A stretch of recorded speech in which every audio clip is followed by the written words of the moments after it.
playing in where my shadows, my darks are, just develop the drawing.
I'm mixing the three primaries, basically the ultramarine blue, alizarin crimson with a touch of ochre.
Looks like an abstract mess. But that's essentially how I paint, is I try to just paint shapes of color and value, and my biggest challenge is maintaining my darks instead of lightening everything up to the same value. So,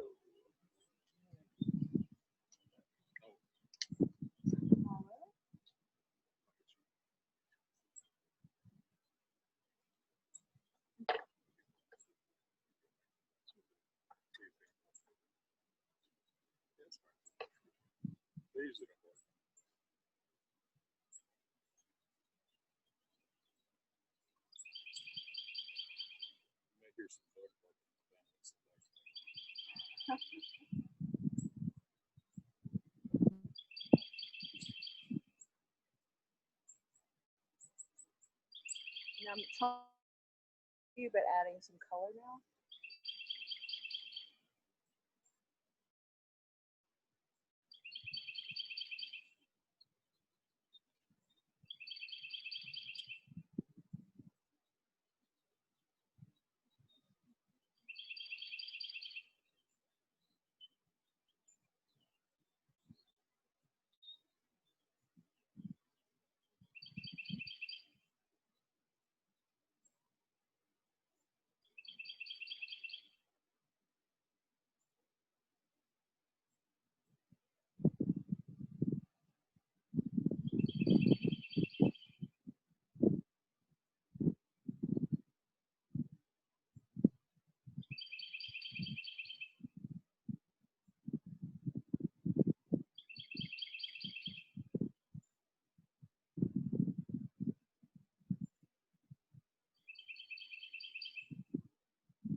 this one is a number 10 size brush.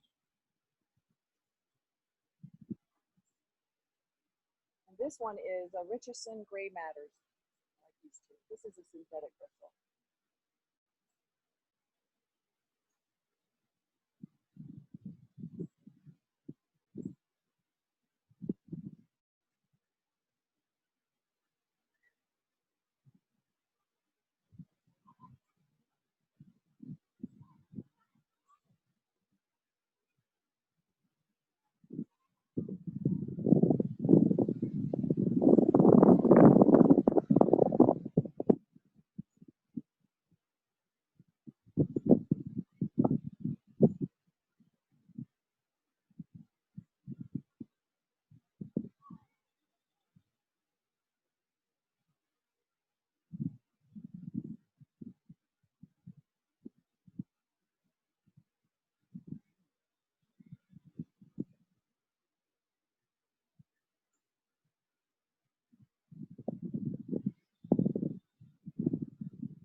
We missed our excitement yesterday. We had an alligator in the pond eating fish. It was about 4 or 5 feet long. Just a little, it was baby, or a, what do you call it?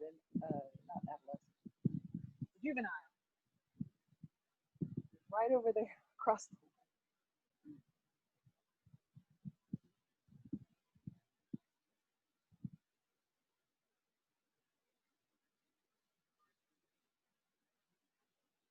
pretty hot today, so he's probably underneath those trees or in the water or in the mud somewhere. Went somewhere cool. It's hot.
Okay, I'm trying to fill in the big shapes of that pond so to get all nitpicky with the detail. I'm trying to put in a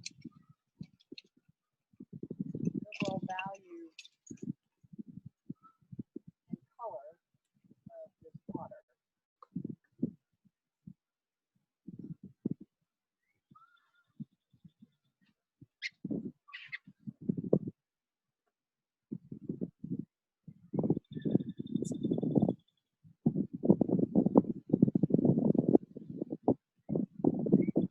Painting thin, not a curve.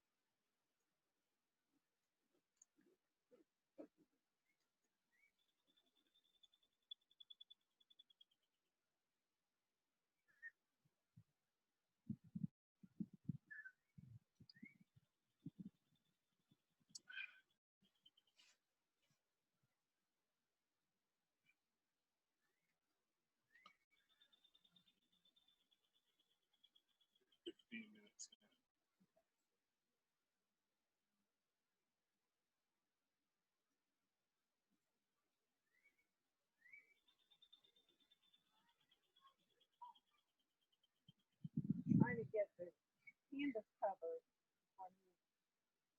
on into any kind of detail.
So Mary, I'm curious, I know that a lot of plein air painters do small studies to do larger canvases. Is that typically part of your practice, or? I do. I like to plein air paint and then that hopefully try to develop a painting on location that is available, marketable, or if someone would like to purchase or put in a gallery. I have oftentimes, in fact, I'm thinking of one in particular piece. This was really kind of ambitious of me. I did a little 8x6 plein air study that I just really loved and wanted to see it large and painted it again on a 30x40. And I probably worked on it a year, tweaking it here and there, but I finally liked the way it came out. And, I don't know if I'm going to try that again, going from such a small format to such a large format. I might go from maybe a 8x6 or 6x8 up to maybe a 20x30 or something like that. I don't know. Still working on that.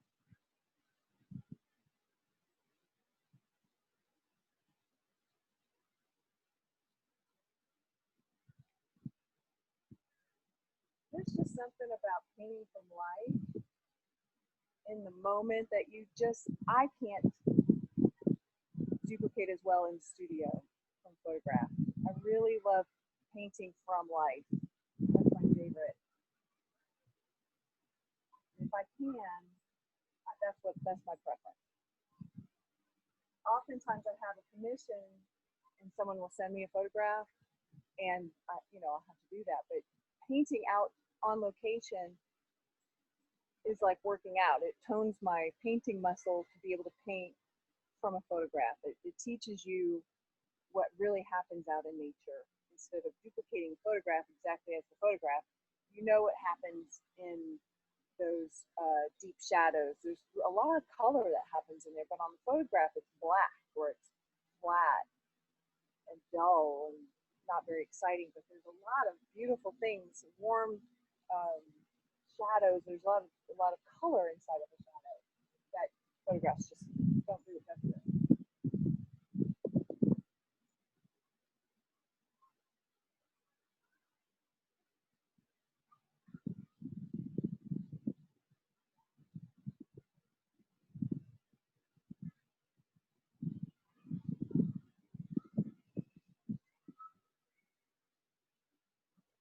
And of course, I've watched the light change from where you're painting about 3 or 4 times. Yeah, that's the other challenge. So it teaches you how to get it down there as fast as you can. Get the essence, the impression. That's why I like impressionistic kind of painting style painting. It's how you're observing it in that moment. I love that. And when artists are able to capture that, it's beautiful, exciting.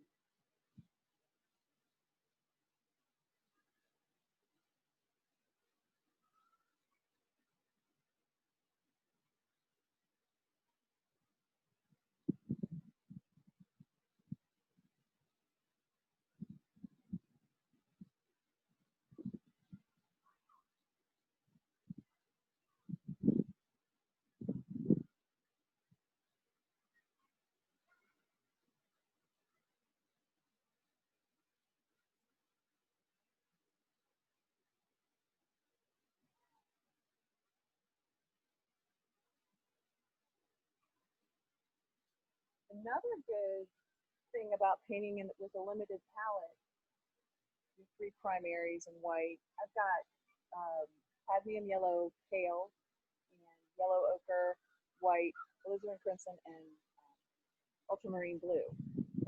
As the color harmonies are consistent throughout the painting. And they all relate to each other, and it's throughout, even in the mixes, the color mixes. So they all live in the same zone. I'm not pulling in a phthalo turquoise just to put it in one little spot. It'll jump out. If you have a boat with, sometimes boats are painted with a really bright stripe. Those types of colors are necessary because that's not a natural found in nature color.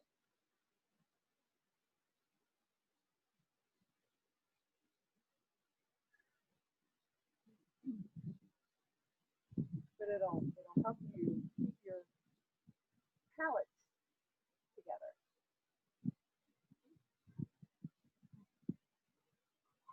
Consistent.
So I'm trying to maintain the light side of the tree. For instance, I'm not painting individual leaves, but there's a definite, it's like a sculpture. There's a definite light side and then shadow side to that tree that I want to try to maintain the integrity of.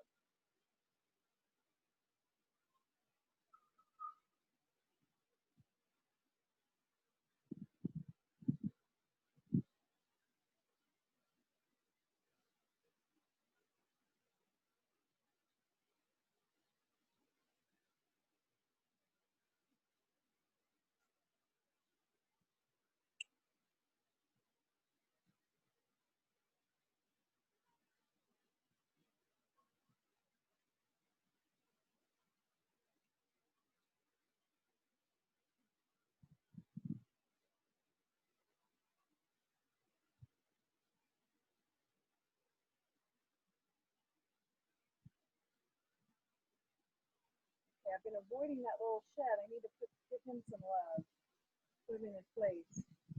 Around the shed, though, I noticed that my dark, very dark.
I want to darken my green if the chroma or if my green is too bright green, but it's the right value. I need to knock it down by adding its complement, which is the original. And that'll gray it out or dull it out a little bit. So it's knocked down, won't look like Kelly green.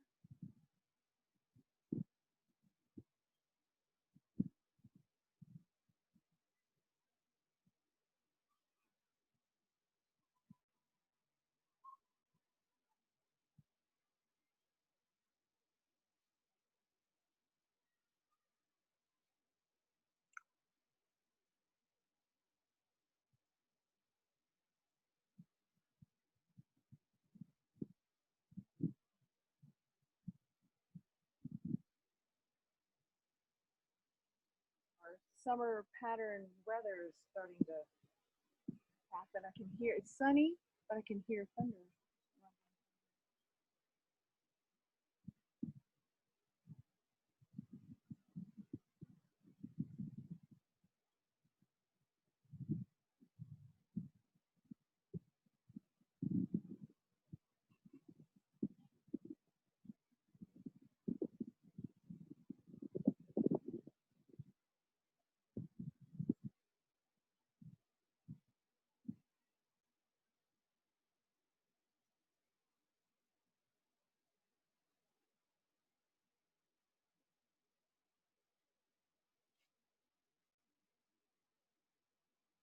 Whew. The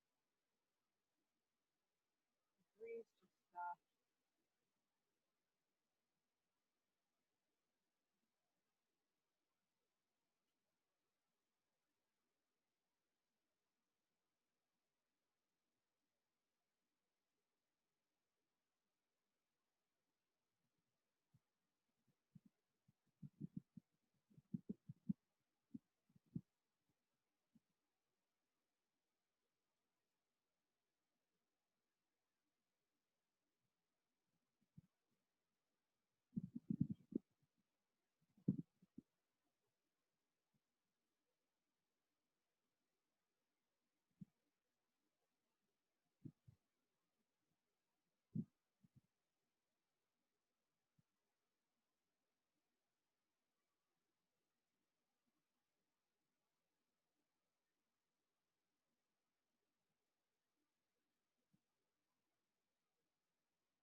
I want to call it moss. The algae has already moved.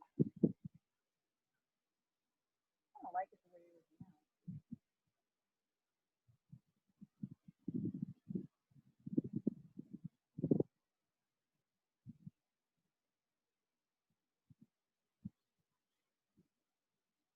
Introduce that little bit right there.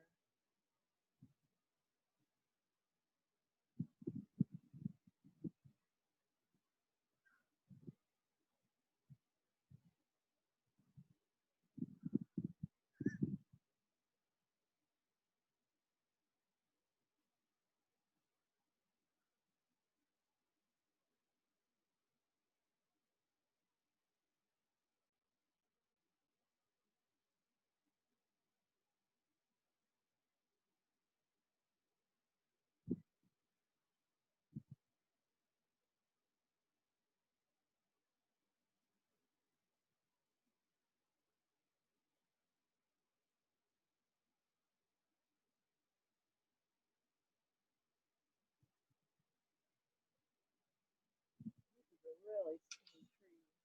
See that fish pop up?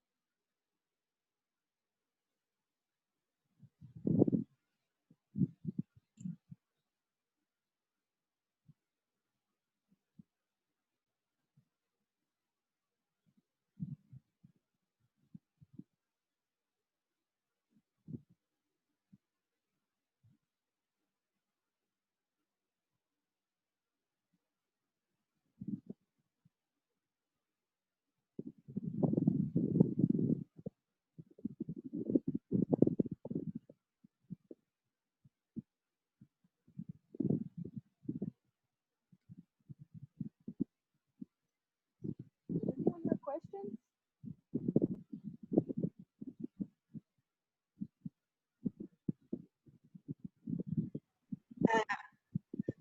No questions, lots of wonderful comments about the painting, where you are, which I will mention. This is the pond in your backyard in Mount Pleasant, South Carolina, correct?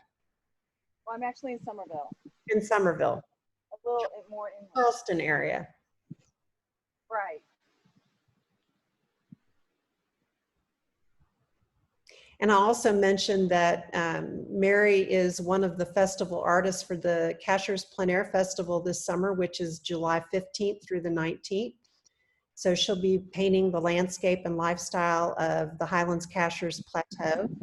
And I know, Mary, that this is at least your fifth, I have to count, 4, 6, 8. Yeah, fourth or fifth festival. Is that correct? Yeah, my fifth one. 2010 was the first.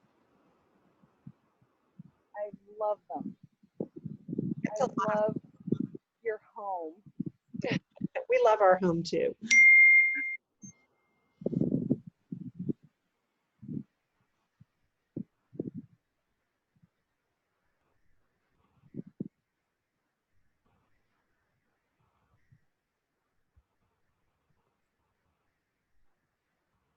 feel like it's becoming my second home. Well, most definitely. I know that camp has a special place in your daughter's heart too. Yes. Yes. And I live vicariously through those campers and my daughter because that first year that I painted there, actually was in 2012 when I discovered Camp Marywood. Oh my gosh, it's a magical place. Well, that will be, you know, it's interesting that you mentioned that. I mean, that typically is a painting location, but it's not normally accessible to the general public to watch the artist paint. We'll have to explore that possibility for this year since things are a little bit different. But we do have two wonderful new locations for our artists to be painting. One is a private garden that was featured several years ago on the Joy Garden Tour that's on the north end of Lake Glenville. And extensive garden, lots of beautiful mosaic. The woman that owns the home that has the garden is an artist herself and does beautiful mosaics. In fact, we have a bench in the Village Green that's tucked away in one of the little secret corners of the park that was gifted that she created. So that'll be a fun location. We'll be returning to Blue Star Ranch and then the new development Silver Run, which is a very beautiful, unique piece of property. It reminds me a little of Lonesome Valley, lots of meadows and ponds, and it's very similar to what the subject matter you're painting now, and then some really interesting outbuildings. So looking forward to they're in the process of designing an event for the Plein Air Festival. Excited to see what that will bring. And the way to get access to watch the artist paint at those special locations is a pallet pass. And those pallet passes will be going on sale very, very soon. We'll be sending an email with pallet pass purchase information. So excited about the locations. Some ones that are beloved, obviously, will be returning to, but some new, exciting new ones too. Since Marywood won't be opening campers, will people be able to walk the trails and maybe paint there this year? I don't know the answer to that question, but just in us having this conversation, it comes to the front of mind. So we'll definitely explore that possibility.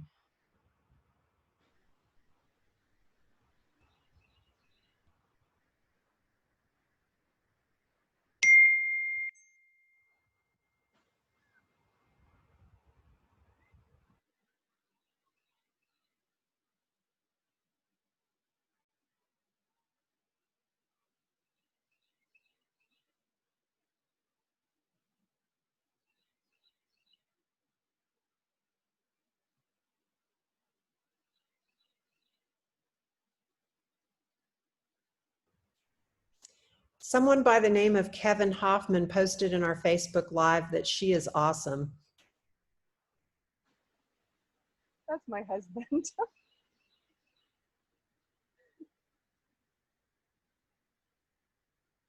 He is so sweet to let me go for a whole week to go up to the mountains and be with y'all. Trying to get him and the kids to go up there too,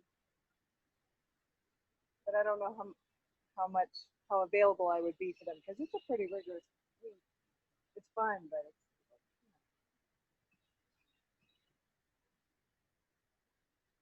you're up and down all around.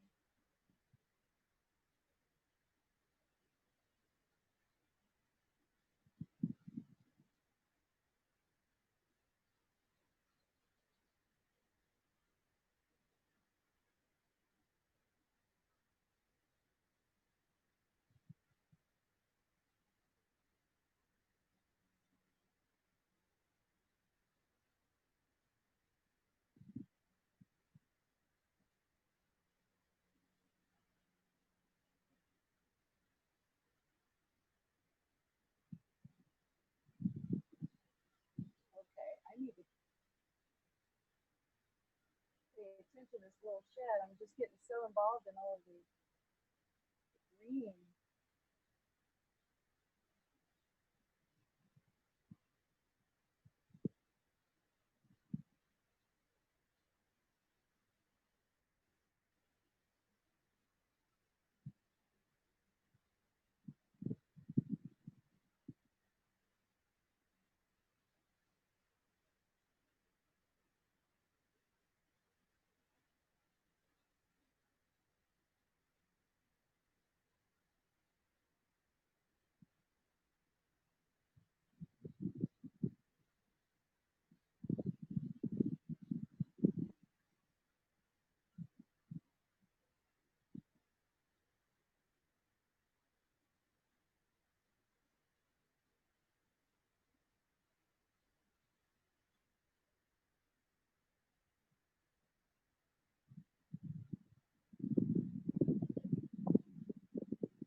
wiping my brush because I'm using the same one over and over again. So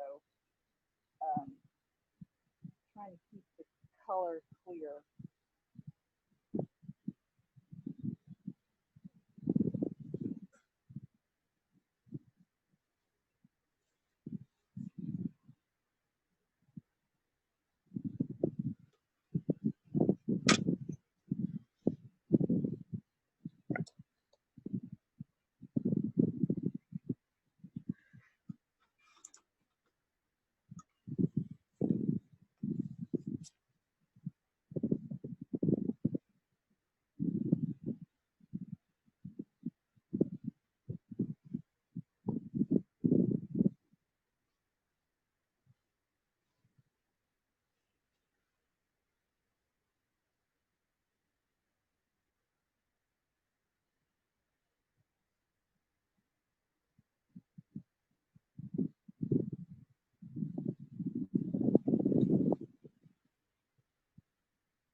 How are we doing on time? You're doing great. 4:42. It's 4:42, and while you're painting, and just mention about the Plein Air Festival. I had sitting at the door, and it reminded me we've got this beautiful new exhibit space in the new Commons Hall that we're so excited to hang all these artists' work on the walls and to have the gallery inside. It's going to be really unique and really special this summer. It'll be the very first event that we're actually able to host inside the building. That's exciting.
Mary, when you're doing a plein air paint out, how many paintings do you typically create in a day? Well, my goal was always to do 2 in the morning and 2 in the afternoon. If I could do 4 a day, that's pretty good. If I get 2 good ones out a day, that's pretty good. So I shoot high, and then whatever happens is what happens. But I have done as many as 6 in one day before. That was crazy. Wow. That was running, getting up before sunrise and going to bed way after that.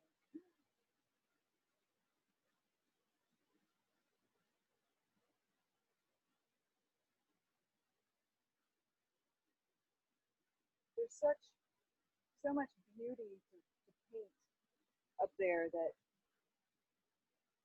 I just want to get it, capture it all if I can. There's always some. I've been there over the past 20 years, several times, or 10 years rather. And even though I've seen that same intersection, or I've seen that same mountain, or I've seen that same brook or whatever, there's something new that's even more beautiful that I want to try to capture in that moment. It's always different. It's never boring. It's never the same. It's always unique and fun.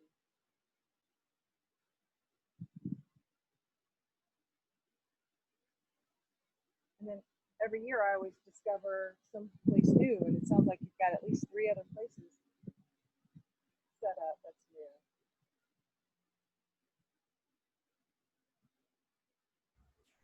Do you have a particular place that's a favorite, or a painting that you can think of that you've done over the past years up here that is a favorite? Oh my gosh. That's kind of like asking you to for me to tell you who my favorite child is. Um, there's, well, Marywood holds a special spot in my heart. I love the crossroad near the farmer's market. I love that area. I love Lonesome Valley. There's so many places.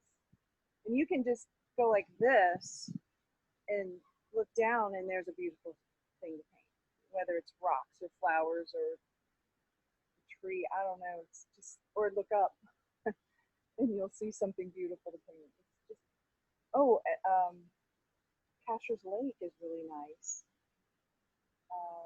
Mike Mishler's farm, is that his name? Mike's farm back up the mountain behind Lake Cashiers Lake, with all the chickens. Yes. I love painting his chickens, and his view is amazing.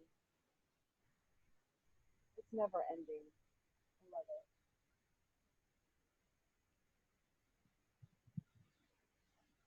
Oh, the light has changed a lot on that fence.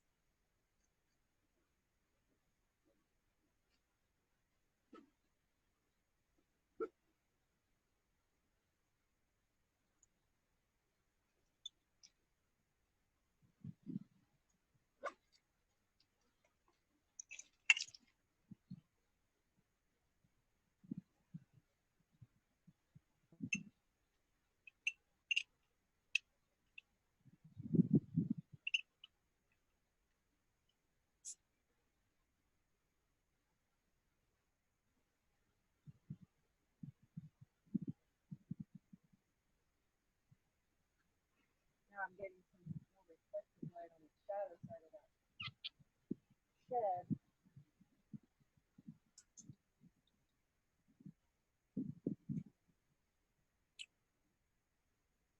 At this point, when things start changing a lot, you just have to make a decision. Keep it the way it was when you first saw it, and just stay on that track. That's why it's so important to get your darks established, your shadows established, because those shadows either get longer or they get shorter. So you just have to choose.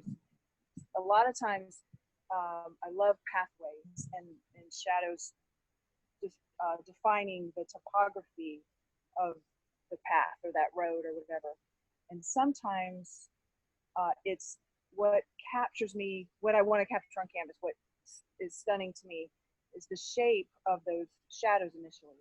So I have to get those down right away and put color notes to remind me um, the temperature of that shadow, because there's warms in shadows too. Because either that shadow is going to grow and it's going to change, or it's going to shorten and it's going to disappear. So I've got to make quick decisions to stick to it. So like, I like the way that that light is bouncing back up onto the shed on the shadow side. So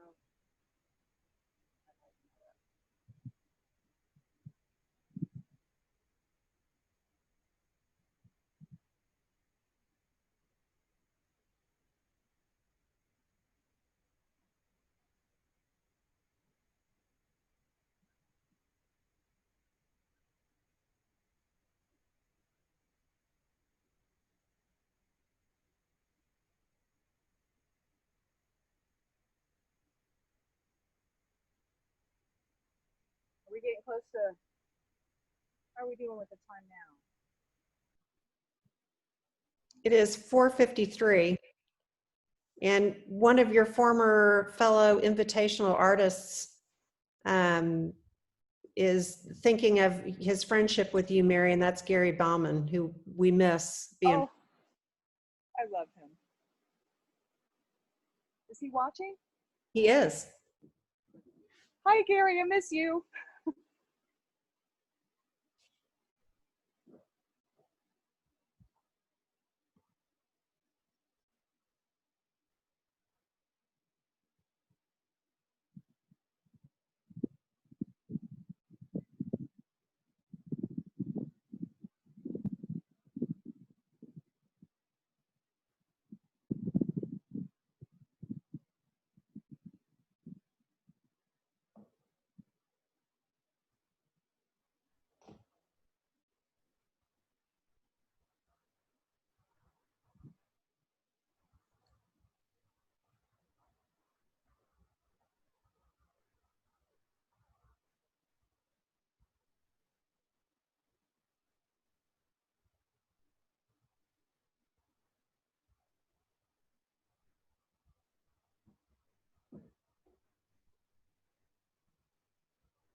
That back bench is receiving all kinds of light now.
coming up right up on 5 o'clock, Mary, and I'm wondering if, because I'm not seeing any more painting, you've decided that the painting is, you're satisfied with it, or maybe that your phone, we're frozen.